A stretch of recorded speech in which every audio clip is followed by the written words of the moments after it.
One of the most important things in pick and rolls, right, is understanding the coverage you're going to have prior to, right? Like I said, it's a constant variable. How are they going to guard these actions? To where now I could read these other variables, which is help side defense, right? And so in this case for Rob, you coming into the game 5 minutes through, you're already 12, 13 minutes removed. And so you should already know the type of coverage you're going to expect in a pick and roll or a handoff, a blitz, right? A hard hedge, right? And so now this should tell you, oh, I should not try to turn this corner. I need to get into space, right? To where I could try to find this slip because he's going to be what's open, right? They're not switching this. This is just a hedge. He's showing he's trying to get back, right? So now this big short roll, right? Make sure you're available. Then you make reads on his weak side. You got 2 trying to guard 3, right?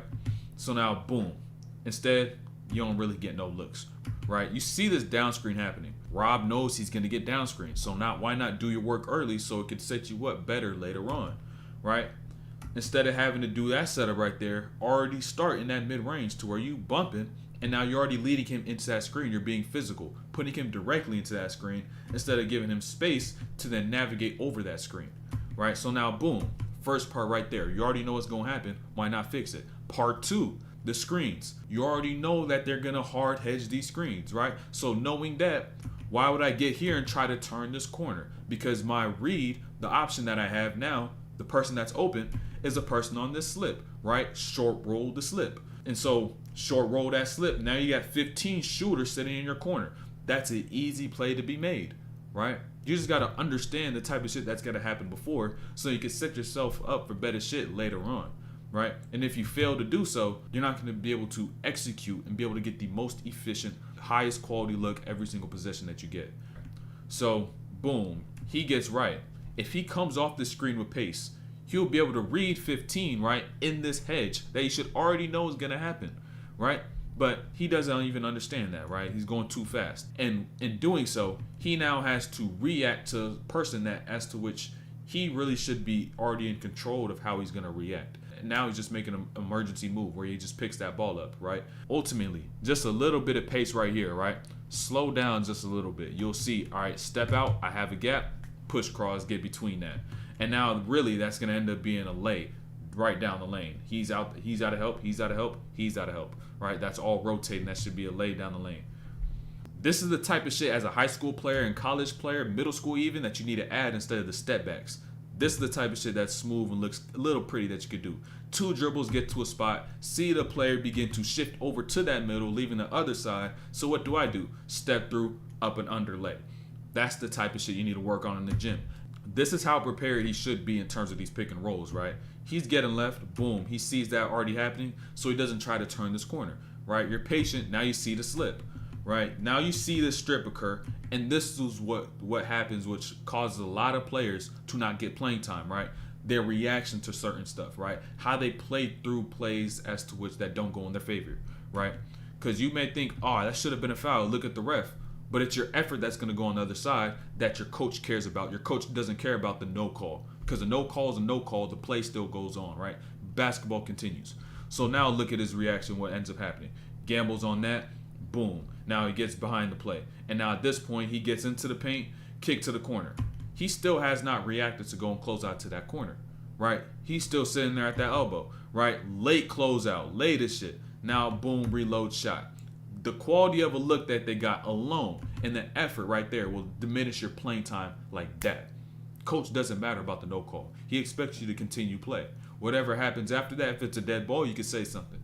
But in the middle of a possession, lacking effort, expect your playing time to diminish if you do shit like that. Right? They've been blitzing all game, so finally he is able to catch up to it, right? Boom, he goes right, sets it up, sends that defender the other way. Instead of trying to turn the corner, you stay in space and then immediately hit this roll, right? So now, boom, he's able to get down the lane, help is over late, and one, right? That's how you adjust. That's what you need to do prior to. Do that at the start, especially coming off the bench. You should already be able to see all their coverages, right? How they guarding the top players and certain players. You should already understand that. Coming off the bench, all right, boom, you're doing this at this time. All right, now I know what I have when I get into this action. Rob Dillingham over a screen, right? Chase over. There's going to be no switch. This is a drop, right? And so at this point, after you chase over, your goal is now to get back in front. Get back in position, right? But boom, reaches on that. Now just leaves his teammates in no man's land to where Boom, Big has a step over, help, bump, gets that lay, right? And so just that effort right there alone, like dying after this screen, right? Being an opportunity with this screen, boom, over the top, not trying to fight and get back in front, trying to just make a steal. Coach is gonna look at that and say, we need effort out of you. You know what I'm saying? These little plays, like they're gonna be like, oh, we could just replace you, could play somebody else more minutes, right? It's really doing you a disservice, hurting yourself. Look, boom, Rob on the catch. He caught that literally in stride, right? So understand what that's doing for him in his drive and what it's doing for the defender on the. Look, skip pass straight to Rob, right? Notice this defender in their steps, right? And notice Rob in his steps. As the defender begins to step out to try to close out to his body, Rob is already now taking steps downhill. Literally, they're acting opposite of each other, right? And so as he goes down, the defender goes out. And so now he just has an easy lane to get downhill, all simply off him attacking the pass, right? And seeing, okay, I don't want to settle for this three right then and there. I know they're going to close out hard. Let me get to the rim. Catches in transition, right? 1, 2, 3.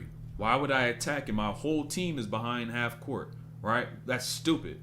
Look, so now he's going to get here and he's going to stop. I'm not going to attack even though he's backpedaling because I have no outlets, right? Instead, let's run our offense. Let's let everybody get set, right? So now I get ball screen, corner, wing, boom, block. Now let's run our action, right? Now I'm able to get down here, turn the corner, boom, left hand dime, right? Which is why left hand passes are so important for point guards, right? And all players. Because had he got here, right, and not been able to pass with his left, there's no way he's able to get this pass off with his right. Able to go over this way and try to dump it down, right? No, it's not happening. Terrible angles, right? Big will probably get a hand on that. And understand 23 in this spot. As you're moving downhill, how often do you think about having active hands? Rarely. Like, how often do players who run and that a big man have active hands while running? Not often. So, exactly. That's a reason as to why you need to be able to pass out of both hands, right? Understand this, right? Understand spacing, right?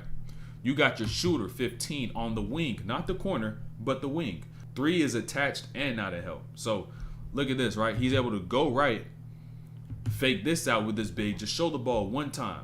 So now that opens up a whole new passing lane, right? Straight down the middle. And 3 is like, what the hell happened, right? What happened is you had an empty corner, right? You had an empty corner in your guard and a shooter. Overloaded that right. Great play by Rob. Rob got to the top, right? Boom. Now he's going to begin to enter his attack. But notice the spacing, right? You got your shooter 15 moving. You got 12 also moving. They're going to exchange shots, right? And so him going right here, right now, isn't the smartest thing to do. He got a somewhat clean look off, but he's unbalanced, right? If he simply waited, right?